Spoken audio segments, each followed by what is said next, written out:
Wyomissing Borough, at Five Below at the Berkshire Mall, 1665 State Hill Road, Crusher, Greenwood Mall, and Woodland Road for a structure fire.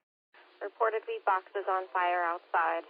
Operations on Burke Fire Ops 1 after response, 10:55.